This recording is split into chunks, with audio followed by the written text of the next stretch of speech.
Përshëndetje të nderuar miq, përshëndetje të dashur ndjekës, ja ku po takohemi sërish në kanalin Monitor TV, duke sjellur pranë jush ngjarjet më të fundit dhe mbi të gjitha komentimet më interesante që po ndodhin në Big Brother VIP Albania 4. Me mua Tirona Lilin si çdo ditë në kanalin Monitor TV duke komentuar temat kryesore. Tani do të ndalojmë tek Egli Tako.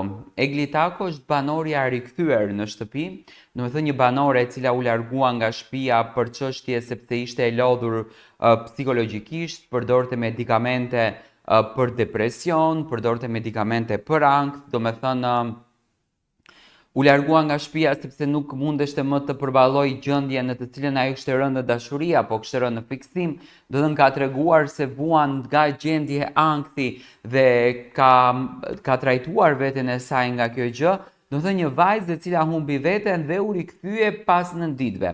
Ajo që tashmë është interesante, Egli po i çmon të gjithë brenda asaj shtëpie dhe të gjithë kanë mbetur pa fjalë.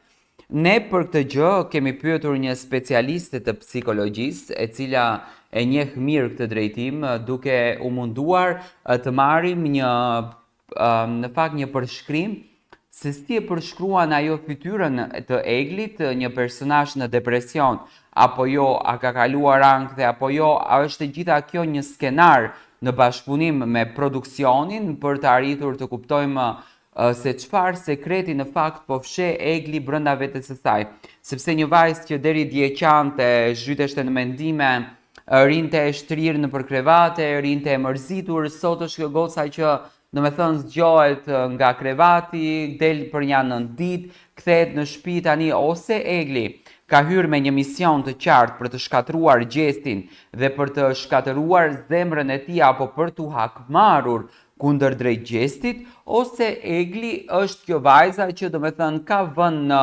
dispozit veten e saj dhe është gjithçka në rregull. Ne kemi biseduar me një specialiste psikologe e cila është Ola, e cila na ka rrëfyer në fakt për gjendjen e disa pacientëve që ajo i ka po në spitalin e saj të ktill. Në një nga momentet më të tensionuara të Big Brother VIP Albania, Egli Tako është njëra nga personazhet që ka lënë një brez të thellë në publik dhe mes banorëve. Shumë herë ajo është parë duke kaluar nga një skaj në skaj tjetrin, shpesh qesh shumë, vallëzon me pasion dhe duket se përpiqet të krijojë një atmosferë gëzimi rreth vetes, por syti ka gjithmonë nga gjesti.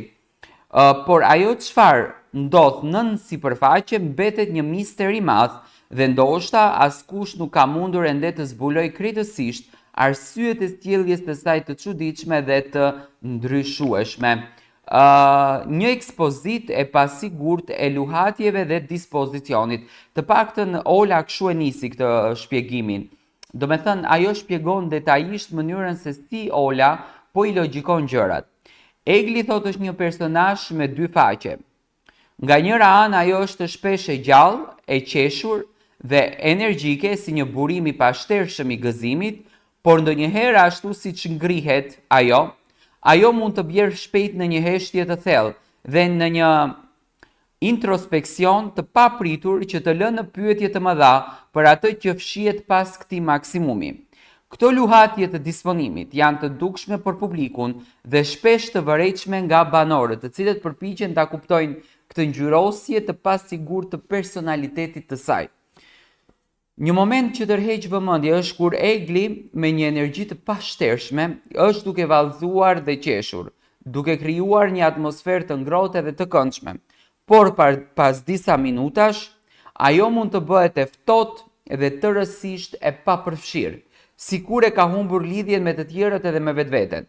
Ajo duket sikur po e përdor këtë vallëzimin dhe të qeshurat e tepruara për të fshehur një dhimbje të thellë që nuk mund të shprehet me fjalë. Për shembull, kujtojmë disa momente. Egli tashmë është afruar shumë me Kellin, me Danjën edhe me Lorin. Dhe ajo ka një lloj të qeshur që në fakt është një qeshur që duket se është e falsifikuar nga vetvetja e saj. Tani, ose Egli e bën këtë gjën sepse ka një marrëveshje nga jashtë që unë do të nxjerr veten time më të mirën dhe do t'i kushtohem tërësisht vetes time dhe unë do riktheja te Egli që banorët dhe shqiptarët nuk e kanë parë kurrë.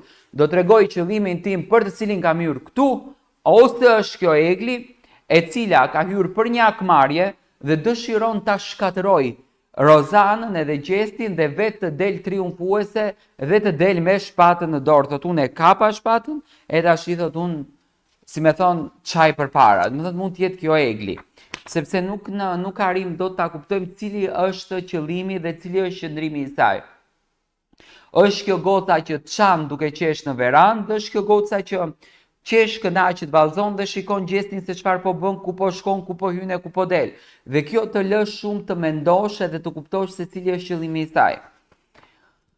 Tani, do me thënë, zonja Ola ka bërë një krahasim të ndikimit të Gjestit në tensionet personale. A ka ndikim Gjesti në çështjen e eglit? Do me thënë, këtë e ka bërë krahasimin.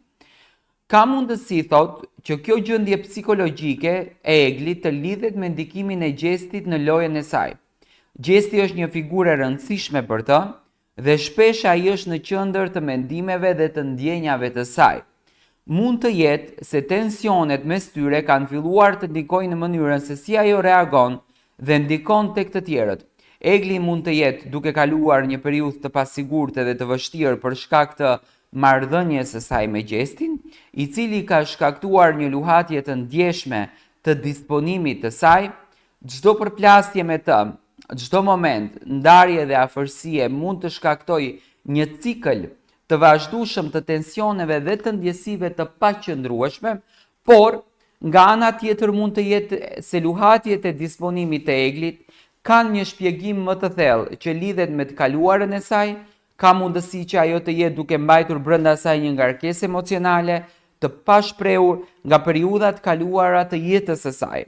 Do me thënë, një histori e cila ende e ndjek dhe ndikon në mënyrën se si ajo vepron dhe reagon. Egli mund të jetë duke u përpjekur të përballojë disa demon të vjetër të kaluarës së saj, do me thënë, le t'i quajmë demon, se egli nuk merret me shpirtra të huaj.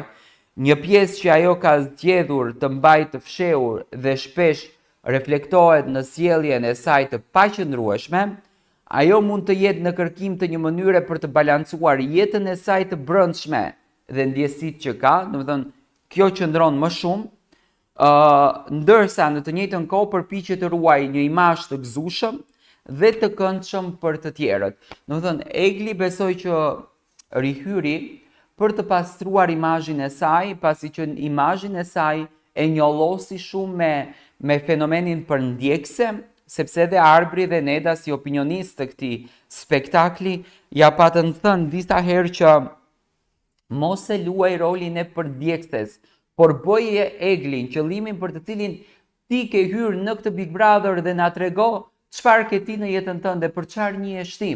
Domethënë egli arriti deri në atë nivel që u njoft për vajzën më përndjekse nga djali që i thonte nuk të dua zhduku, s'kom ndjenja për ty. Domethënë janë fjalët të cilat janë përdorur më së shumti gjatë kohës kur egli e acaronte Gjestin dhe normalisht po t'i rish çdo mashkulli ashtu në krah, po çdo mashkulli po t'i rrie një femrës nga ajo pjesa negative që ne e kemi brenda shpirtit ton, automatikisht do dalin fjalë që unë s'kom ndjenja për ty, edhe në qoftë se ai djalë vazhdon të ketë ndjenja për ty, por momenti, situata, sekundi në të cilin ai është i përfshirë, duke i përfshirë dhe të gjitha ngarkesat e tjera, e bëjnë atë që të thotë që nuk kam ndjenja për ty.